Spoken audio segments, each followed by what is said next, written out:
Welcome back dear student. आज इस lecture में जो हम पढ़ेंगे वो पढ़ेंगे साइकोलॉजिकल कॉन्ट्रैक्टिंग है क्या। साइकोलॉजिकल कॉन्ट्रैक्ट जो होता है वो आपका अनस्पोकन एग्रीमेंट होता है किसके बीच में, एम्प्लॉयर और एम्प्लॉय के बीच में, जो कम्युनिकेट करता है इन दोनों की एक्सपेक्टेशन ऑफ रिलेशनशिप को।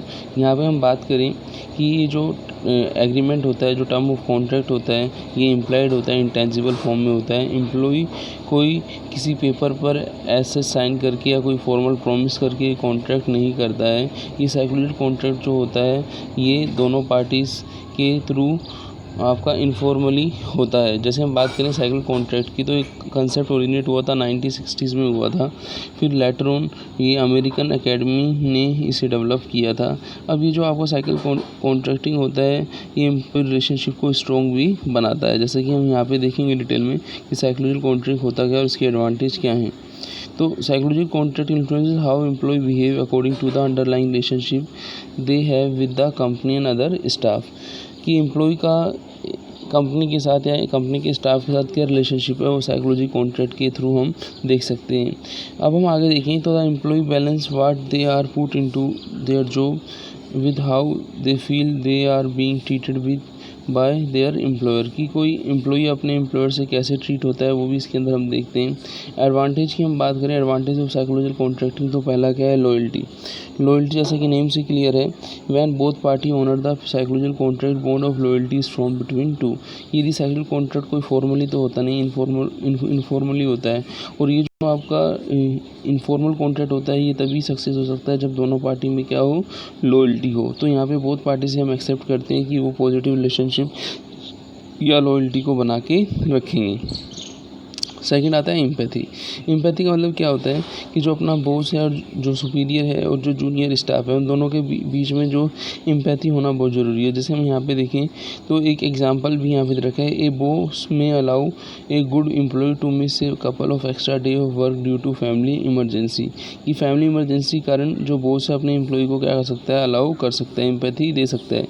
तो जो एम्पैथी होती है in this kind of working relation the ability of perceive one another as a human being can make a big difference. A productive psychological contract depend on the employer ability occasionally let the employee shortcomings slide.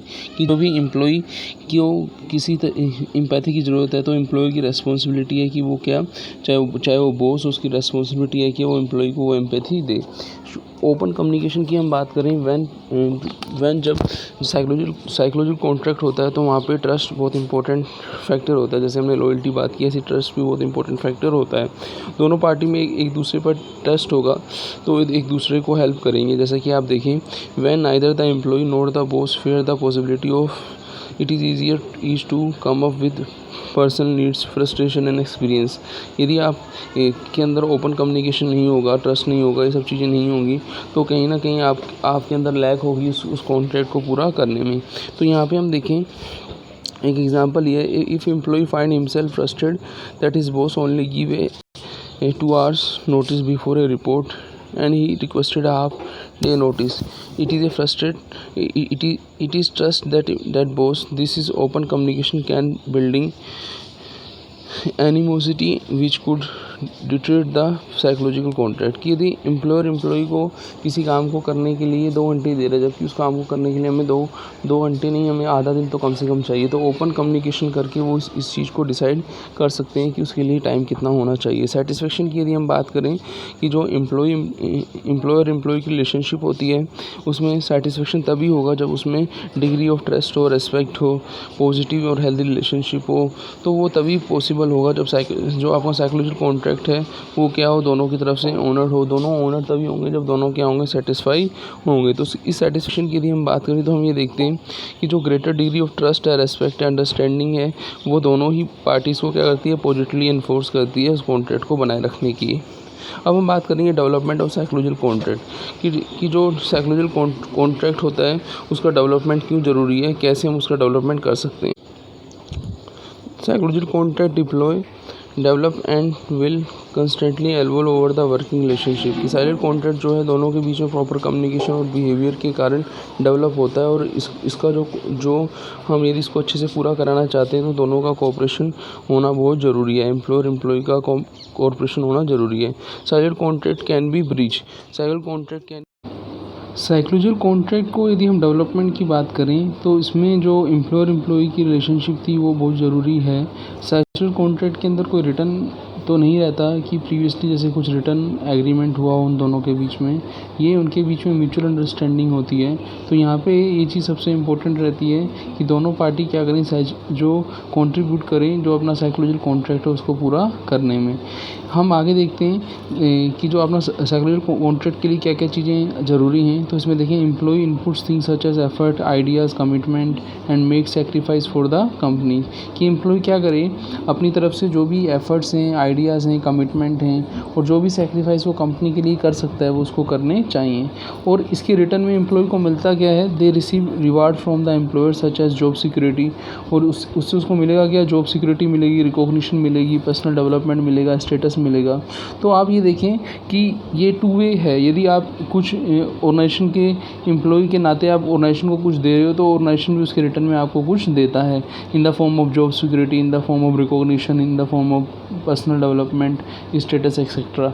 अब हम बात करते हैं कि यदि input मोर हो, यदि employ ज़्यादा करता है तो रिवार्ड भी क्या होना चाहिए, मोर होना चाहिए। और यदि एम्प्लॉय कम करता है तो रिवार्ड भी क्या होने चाहिए, कम होने चाहिए। तो आप ये देखें तो दोनों में जो आपका रिवार्ड सिस्टम है और एम्प्लॉय को जो एफ़र्ट हैं वो दोनों क्या होने चाहिए, आपके डायरेक्ट रिलेशनशिप में होने चाहिए। तो एम्प्लॉय जो भी कुछ करता है वो इस चीज़ को ध्यान में रखते हुए करता है कि जो वो ऑर्गेनाइजेशन से एक्सपेक्ट करेगा आगे उस काम के बदले में वो उसको मिलेगा। तो यहाँ पे आप देखें तो यहाँ पे जो भी एक्सपेक्ट कर रहा है, अमाउंट जो कर रहा है वो इन रिटर्न रिकॉग्निशन, रेस्पॉन्सिबिलिटी उसको ऑर्गेनाइजेशन देता भी है। तो इससे क्या होता है, आपका जो डेवलपमेंट होता है साइकोलॉजिकल कॉन्ट्रैक्ट का डेवलपमेंट होता है। अब हम बात करेंगे कि यदि साइकोलॉजिकल कॉन्ट्रैक्ट का डेवलपमेंट हो गया लेकिन कुछ टाइम बाद कुछ ऐसी सिचुएशन आ जाती है कि वो ब्रीच हो जाता है वो कॉन्ट्रैक्ट, तो उसके कौन कौन से कॉजेज़ हो सकते हैं। तो और उसके बाद हम ये भी देखेंगे कि उस कॉन्ट्रैक्ट को ब्रीच नहीं करना है तो हमें कौन कौन से स्ट्रॉन्ग साइकोलॉजिकल कॉन्ट्रैक्ट होते हैं जिनको हमें बनाए रखना पड़ता है। आप देखें, the employment relationship can be adversely affected if it is perceived that there has been a breach in a psychological contract when employee believe that the employer has failed to fulfill its obligation। जब employ को ये महसूस होता है कि जो employer है वो उसके जो ऑब्लिगेशंस थे उसको पूरा नहीं कर पा रहा, तो वहाँ पे कहीं ना कहीं होता है आपका क्या, साइकोलॉजिकल कॉन्ट्रैक्ट का ब्रीच स्टार्ट हो जाता है। Perhaps it is always been the unwritten rule that staff can come in a bit late the day after the annual। मान लीजिए किसी भी कारण से कोई फंक्शंस था तो उसके कारण एम्प्लॉय क्या है, ऑर्गेनाइजेशन में क्या आता है, लेट आता है। तो उस समय आपको एम्प्लॉय को वो चीज़ फील तो करानी चाहिए कि वो लेट है, लेकिन आप उसको डिसऑनर्ड नहीं करें, उसको ऐसा नहीं लगे। तो यदि इस तरीके से डिसऑनर्ड आप करेंगे तो उसका ब्रीच ऑफ जो अपना साइकोलॉजिकल कॉन्ट्रैक्ट है वो माना जाता है। तो breach of psychological contract can be lead to an employee becoming a disengaged with their job and is not resolve and can continue to cause disaffection and demotivation. कि यदि आपका एम्प्लॉय को ये फील हो जाता है कि वो ब्रीच ऑफ साइकोलॉजिकल कॉन्ट्रैक्ट वहाँ पे हो रहा है तो उसकी परफॉर्मेंस पे उसका इफ़ेक्ट पड़ता है, वो डिसअफेक्टेड होता है, वो डीमोटिवेटेड होता है, जिसका उसकी परफॉर्मेंस पर भी इफेक्ट पड़ेगा। अब ये जो सिचुएशन होती है एक सीरियस सिचुएशन है। In more serious situation the entire relationship can be break down and cause the employ to exhibit negative and sometime deliberately malicious and deviant behaviour. कभी कभी क्या होता है कि इससे परेशान होकर एम्प्लॉय अपने बिहेवियर में चेंज कर देता है जो कि ऑर्गेनाइजेशन के लिए क्या नुकसानदायक हो सकता है। तो हमें ये चीज़ें ध्यान रखनी है कि ब्रीच ऑफ साइकोलॉजिकल कॉन्ट्रैक्ट करना है तो उसको इस तरीके से नहीं करना है। अब हम बात करेंगे कि हम इस कॉन्ट्रैक्ट को ब्रीच ना करें तो कौन कौन से पॉइंट हमें कंसिडर करने होंगे। तो यहाँ पे आप देखें, fairness and equity are important aspect of psychological contract. जैसा कि हम बात कर ही रहते हैं कि यदि किसी ऑर्गेनाइजेशन के अंदर फेयरनेस रहेगी, इक्विटी रहेगी, मतलब समानता रहेगी एम्प्लॉयज़ के अंदर, तो मतलब समानता मतलब वो है कि जैसे वो इनपुट्स देता है वैसे उसको आउटपुट मिलेंगे, तो वो आपका स्ट्रॉन्ग साइकोलॉजिकल कॉन्ट्रैक्ट माना जाता है।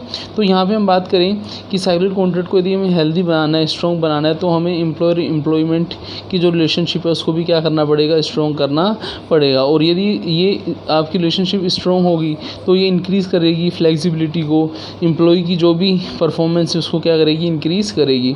और फाइनली होगा क्या कि जो ऑर्गेनाइजेशन होगा इस कॉन्ट्रैक्ट को ब्रीच नहीं करेगा और वो वो एम्प्लॉय को प्रोएक्टिवली क्या करेगा, मैनेज करेगा, उसके एक्सपेक्टेशन को पूरा करेगा और ऑर्गेनाइजेशन आगे ग्रोथ को अचीव करेगा। तो हमने यहाँ पे देखा कि यदि प्रोएक्टिव होकर हम एम्प्लॉय के जो साइकोलॉजिकल कॉन्ट्रैक्ट है उसको हम यदि पूरा करते हैं तो कहीं ना कहीं ऑर्गेनाइजेशन को फ़ायदा होता है। तो मिलते हैं नेक्स्ट लेक्चर में। थैंक्स।